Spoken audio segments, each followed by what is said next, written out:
So guys आज हम जानेंगे अपना एनडीए का 4 मंथ्स का एक ऐसा रोड मैप जिससे हम अपने एग्जामिनेशन को with a decent rank clear कर सकते हैं। तो जो हमारी स्ट्रैटेजी क्या होगी हमारी, देखो हमारे एग्जाम में 2 पेपर होते हैं, एक पेपर 1 मैथमेटिक्स का और एक पेपर 2 जीएटी का। मैथ्स का पेपर 300 मार्क्स का होता है, जीएटी का पेपर 600 मार्क्स का होता है। जीएटी में +4 -1.3 की नेगेटिव मार्किंग होती है और इसमें +2.5 और -0.83 की होती है नेगेटिव मार्किंग। तो मैथ्स में क्या है, मैथ्स में एक्यूरेसी और स्पीड सबसे इंपॉर्टेंट है, बिना इसके कुछ नहीं हो सकता। और हम 120 प्लस मार्क्स टारगेट करके चलेंगे। आइडियल टारगेट तो 150 प्लस का होना चाहिए, but still 120 is a decent score. और जिनकी सेक्शनल कट ऑफ होती है वो 25% ईच रहती है, 25% इसकी और 25% इसकी। मतलब मैथ्स में आपको 75 मार्क्स लाने ही लाने हैं, वरना आपका क्वालिफाई नहीं होगा पेपर। सबसे ज़्यादा बच्चे मैथमेटिक्स में स्ट्रगल करते हैं। बाकी फिर आता है जीएटी। जीएटी में मेन इंग्लिश है, इंग्लिश में कम से कम आप सब लोग 150 प्लस स्कोर करना। इफ़ आपने 150 प्लस स्कोर कर लिया तो फिर ये जो 400 मार्क्स है इसमें से आपको 150 करने हैं स्कोर, जिससे क्या होगा आपका ओवरऑल स्कोर 450 प्लस हो जाएगा। और 450 प्लस हो जाएगा तो आपकी ऑल इंडिया रैंक 200 बड़े प्यार से आ जाएगी, 200 के अंदर ही आ जाएगी। फिर आते हैं हम अपने मैथमेटिक्स के सिलेबस के ओवरव्यू पे। तो मैथ्स में अलजेब्रा, मैट्रिसेस, ट्रिग्नोमेट्री, कैलकुलस ये हमारी यूनिट्स हैं, और ज्योमेट्री एंड स्टैटिस्टिक्स। अलजेब्रा अच्छे से करके जाना, इसमें से सारे टॉपिक्स अच्छे से करके जाना। बाइनरी नंबर को छोड़ सकते हो, इससे सवाल अब नहीं आता, पहले आते थे।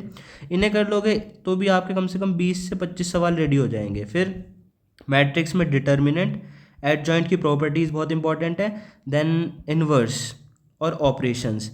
फिर ट्रिग्नोमेट्रिक में ratios, identities, height and distance और प्रॉपर्टीज़ ऑफ ट्राइंगल, इसे भी छोड़ सकते हो, बाकी ये तीनों चीज़ें तो करके जाना। और कैलकुलस में लिमिट्स, डेरिवेटिव, एओडी, एओडी में मैक्सिमा, मिनिमा, टेंजेंट, वो सब बहुत इंपॉर्टेंट है। इंटीग्रेशन छोड़ सकते हो। डिफरेंशियल इक्वेशन में ऑर्डर एंड डिग्री के बहुत सवाल आते हैं।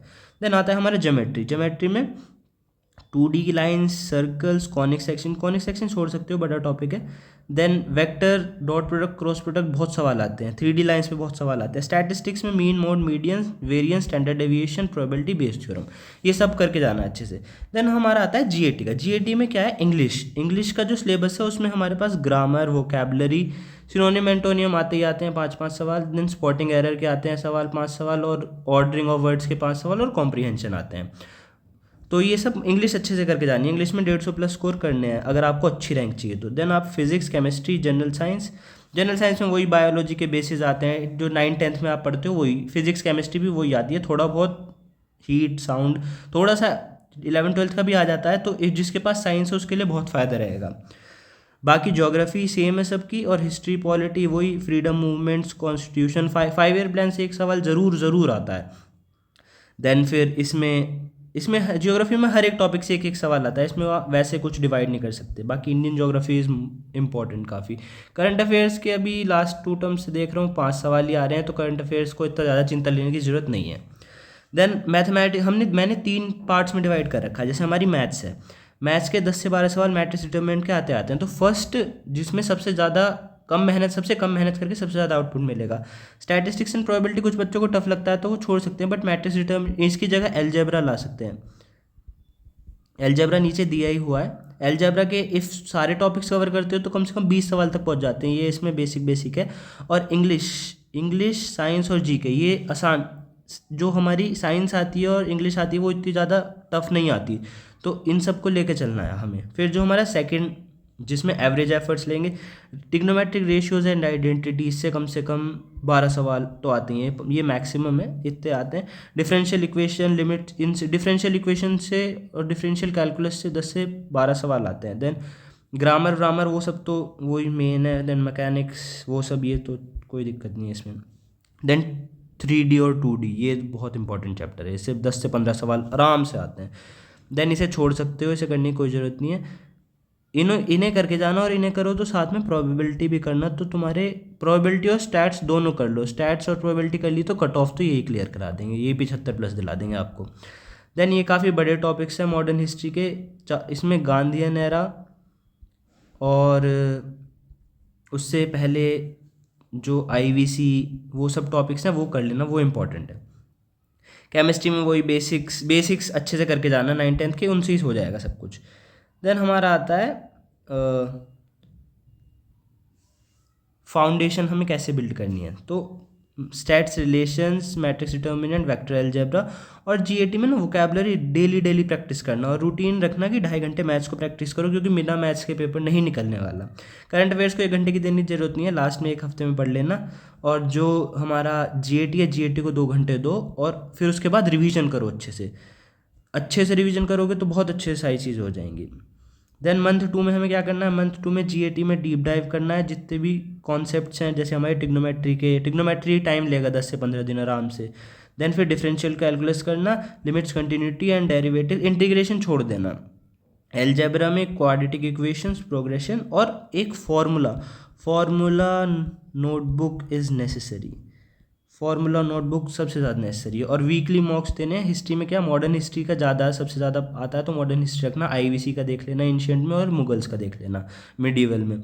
ज्योग्राफी में फिजिकल ज्योग्राफी, अर्थ और क्लाइमेट ज़रूर आता है, और इंडियन ज्योग्राफी भी।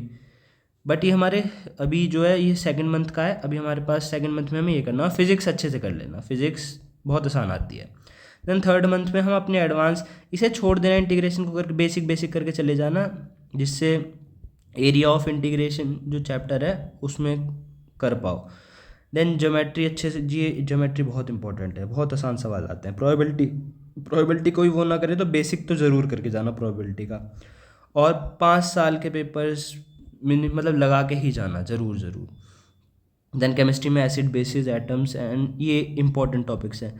और पॉलिटी में आर्टिकल्स वगैरह याद ना हो तो सबके फंडामेंटल की, क्रॉम ऑडिटर जनरल की क्या ड्यूटी है, और हमारे जो चीफ इलेक्शन कमिश्नर है कैसे बनते हैं, मतलब वो सब चीज़ें देख के जाना। और करंट अफेयर्स लास्ट 3 मंथ्स में बोलूँगा 6 मंथ्स के करना।